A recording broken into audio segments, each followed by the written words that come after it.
xibaar yu wér te wóor ca tàng-tàng ba abonnez-vous pour ngeen di mën di jot suñuy vidéo. daleen ak jàmm seen chaîne bi di Buzz 221 HD kii di Omar Sarr di ancien ministre des mines ci régime président Macky Sall yëkkati na ay kàddu daal di koy jëmale ci ñaari décret présidentiel yi nga xam ne président Macky Sall jëloon na ko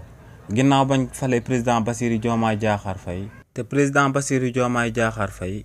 wëlbati ko waat daal di neenal ñaari décret présidentiel yooyee président Macky Sall jëloon si li ni mel kii di Omar Sarr ne président Macky Sall ginnaaw bañ fale président Bassirou Diomaye Diakhar Faye ngir mu daal di koy wuuti ci bopp réew mi ñaari fan lañ ci daal di teg mu daal di jël ñaari décret jëmale ko ci ministère bi nga xam ne moom la doon yëngu te muy ministère des mines ne si li ni mel président Macky Sall daa jëloon ñaari mines yi nga xam ne Sénégal moom moo ko daal di moom mu daal di jël benn bi daal di koy jébbal société bii di Sahel daal di jël beneen bi daal di koy jébbal société bii di Kirène ngir 25 ans waaye ne ginnaaw bu président Bassirou Diomaye Faye accès ci boppu réew mi daa dakkaloon décret présidentiel yooyu nga xam ne président Macky Sall jëloon na ko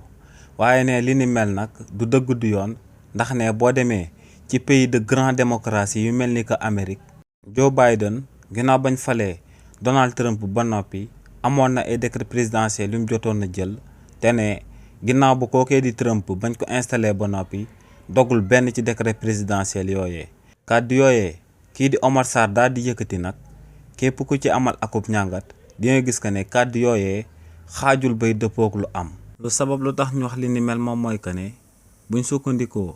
ci loi bi nga xam ne règlement intérieur la ci UEMOA bi nga xam ne réewu Sénégal da ko daal di xaatim jëmale ko ci code minier bi foofee dañoo daal di wax que ne réewu Sénégal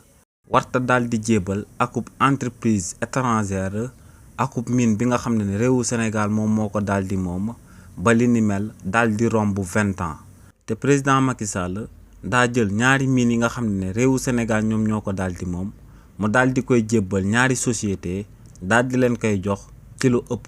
20 ans ndax 25 ans la leen ko daal di jox li ni mel nag moom moo sabab président Bassirou Diomaye Diakhar Faye daal di jël ndogal daal di dog